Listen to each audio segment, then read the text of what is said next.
Good evening, everyone. Hopefully you had a great Tuesday. As always, thank you for trusting WIS for your news at 10. I'm meteorologist Chandler Jordan out of our First Alert Weather Center. Here's a look at the latest loop on radar and satellite of Tropical Storm Philippe. And over the last few hours, we've seen some more development around the core of Philippe. And the reason why is that the center of circulation drifting north of the Virgin Islands, now fully into the Atlantic Ocean. And as we head through the next few days, we're going to continue to see Philippe slowly strengthen as it moves northward through the rest of the central Atlantic Ocean. By the end of Friday, very close call is possible with Bermuda. Philippe could bring some heavy rain and gusty winds to the island, around 50 miles per hour in strength. And as it continues to move northward, we've seen more of a shift westward in the track of this system. And now, by the end of this weekend, there's the possibility that Philippe could bring impacts to New England as well as portions of Newfoundland and Nova Scotia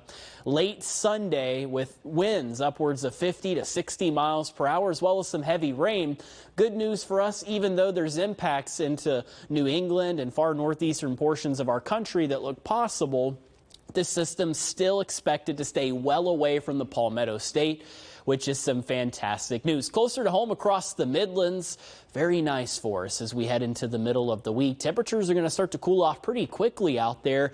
You're at a comfortable 64 in Camden. Good evening to Sumter, down to a cool and comfy 63, even a comfy 68 right now in Winnsboro as well as in Newberry. And across the Palmetto State, we've just got clear skies to work with. Now, if you remember earlier today, a little bit of haze in our air. Unfortunately, the haze is a little too thin to pick up on our satellite and radar loop. But the reason why we're getting haze sent in to the Midlands is because there's still plenty of wildfires in Canada. We've got a massive area of high pressure that's got control of much of the country's forecast. And when you have clockwise rotation around high pressure and there's any type of smoke or wildfires to our north and northeast, this area of high pressure filtering smoke farther and farther to the south. And that's the reason why we're hanging on to the haze for the next couple of days. So you can expect some haze in our skies tomorrow afternoon. If you're a little sensitive to wildfire smoke or campfire smoke, then try your best to limit time outside during the afternoon and evening.